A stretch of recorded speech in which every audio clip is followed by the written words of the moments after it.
Why we feel drained during or after social gatherings, according to Carl Jung. Have you ever walked into a room full of people, conversations, noise, laughter, movement, and smiling faces, and felt yourself shrinking inside?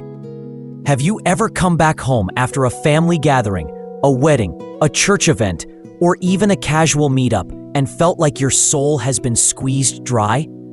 You didn't run a marathon. You didn't carry heavy weight. You didn't have a physically exhausting day. And yet, something in you feels depleted, heavy, or even strangely empty. From the perspective of Carl Jung, this exhaustion has nothing to do with physical effort. It has everything to do with the tension between your inner world and the roles you play in the outer world. Today, we're diving deep, not into the surface explanation of social battery or being introverted, but into the deeper, psychological, unconscious layers of why social interactions drain us and why certain environments feel heavier than others. By the end of this video, you will understand yourself in a completely new way. Jung believed that every individual carries two worlds inside them: the inner world of thoughts, emotions, fears, instincts, desires, and imagination, and the outer world of social expectations, roles, behaviors, and appearances. When you walk into a social setting, these two worlds collide. Your persona, the social mask you wear to fit into society, has to switch on, and your deeper self, the authentic core of who you are, often has to step aside. This alone creates exhaustion, because the persona is not you. It is a performance, a necessary performance, a socially useful performance, but still a performance. The larger the gap between who you truly are and who you feel you need to be in public, the more drained you will feel afterward. Imagine being in a gathering where you must be polite, friendly, patient, cooperative, or entertaining. Even if the people mean well, your psyche is exerting energy to keep the persona alive. If you are sensitive, intuitive, or perceptive, traits Jung associates with introverted feeling or introverted intuition, you are naturally absorbing the emotional temperature of the room. You feel people's moods, tensions, unspoken expectations, and insecurities. Your nervous system becomes a sponge, and sponges get saturated quickly. Why? Because the collective field of a group activates the collective unconscious, the ancient human tendency to harmonize with the tribe. In a group, people subconsciously regulate each other's behavior. You adjust your tone without realizing it. You change your posture. You choose your words carefully. You monitor reactions. You scan for acceptance. You avoid conflict. You engage in micro-performances of proper social behavior. All of this takes psychic energy. Jung said that people who are deeply introspective, spiritually oriented, or psychologically aware are especially prone to this. Why? Because your inner world is rich. It is active. It is alive. When you are alone, you regenerate because you return to yourself, your real self. But in a social gathering, your energy flows outward.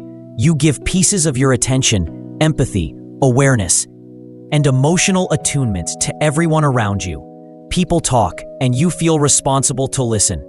People express emotions, and you feel responsible to absorb. People expect warmth, and you offer it even when you are tired. This is not weakness. This is sensitivity, a Jungian trait associated with the deeper functions of the psyche. Sensitive people are not fragile. They are simply operating on a different psychic frequency. Their energy goes inward to process, imagine, reflect, question, and feel. So when they are forced outward, constantly, they burn through energy quickly. Another Jungian reason for social exhaustion is shadow activation. The shadow is the part of you that holds everything you suppress or deny.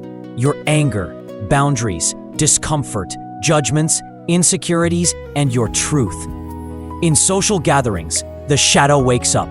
Maybe you feel you're giving too much. Maybe you sense fake behavior around you. Maybe you notice tension in others. Maybe you feel unseen or misunderstood. Maybe someone triggers an unresolved emotion. The shadow whispers, "Why are you pretending? Why are you forcing yourself?" Why do you feel responsible for everyone's feelings? This internal conflict between the persona trying to be pleasant and the shadow wanting authenticity consumes enormous psychic energy. Jung explained that whenever your inner truth and outer behavior are misaligned, you experience psychological fatigue. The more sensitive you are to this mismatch, the more exhausted you will feel after a gathering. Now let's talk about complexes. Many people carry social complexes rooted in childhood.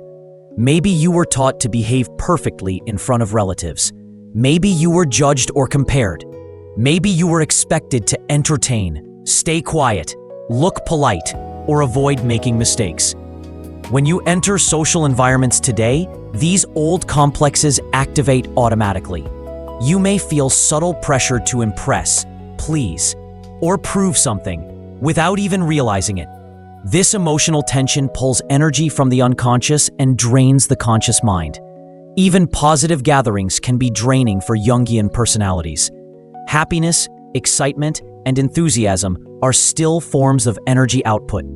Empaths especially tend to do emotional labor, regulating the room's vibe, making others feel comfortable, reading emotional cues, or supporting someone who is struggling. Jung believed that empaths use the function of introverted feeling or introverted intuition, which requires deep internal processing afterward. So the moment you leave, your psyche begins digesting everything you picked up: the conversations, the expressions, the emotions, the subtle atmospheres, and this digestion takes energy. Let's pause for engagement. Have you ever come home from a gathering and felt emotionally heavy or overstimulated, even if nothing bad happened? Comment below. Many people feel this but never talk about it. Jung also believed that some environments activate the collective shadow.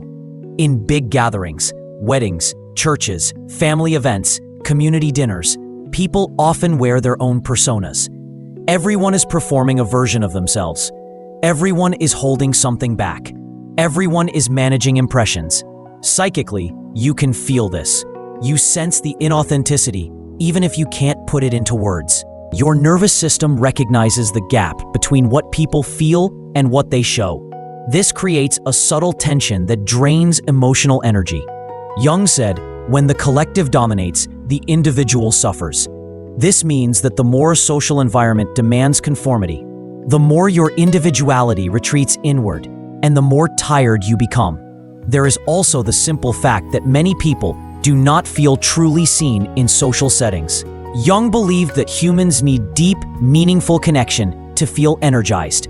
But most gatherings offer shallow connection, polite conversations, small talk, surface-level smiles. For someone with depth, this feels empty. The soul hungers for authenticity, presence, truth, and emotional resonance, not performance. So when you spend hours in shallow waters, your psyche starves. Another layer involves overstimulation. Jung classified certain personality types, particularly intuitive and feeling-dominant types, as inwardly oriented. Their energy comes from the inner world, not the outer. For these individuals, too much noise, movement, conversation, interruption, or emotional stimuli overloads the psyche. The unconscious begins to shut down to protect itself. This shutdown feels like fatigue, withdrawal, irritability, or emotional numbness. Let's pause again for engagement. Which part of social gatherings drains you the most? Noise, people, expectations, fakeness, or emotional absorption? Share it below. Jung believed that the true cure for social exhaustion is not isolation, but authenticity. The more authentic you are, the less persona you need to maintain, the less drained you will be. When you don't pretend, you conserve energy. When you don't overextend, you stay grounded. When you stop trying to impress, you stay aligned with your true self. Authenticity is energy saving. Pretending is energy draining. Jung would say, you feel drained not because you are antisocial, but because you are carrying more psychological awareness than the environment can hold. And when environments don't match your level of depth, they exhaust you instead of fulfilling you. So the next time you walk into a social gathering, remember this: you are not weak. You are not strange. You are not difficult. You are simply someone whose soul is alive, whose inner world is rich, and whose energy is precious. Honor that. Protect that. And after you leave, let yourself return home, not just physically, but spiritually, back to the quiet place where your real self lives, because that is where your strength is, that is where your clarity is, and that is where your energy regenerates.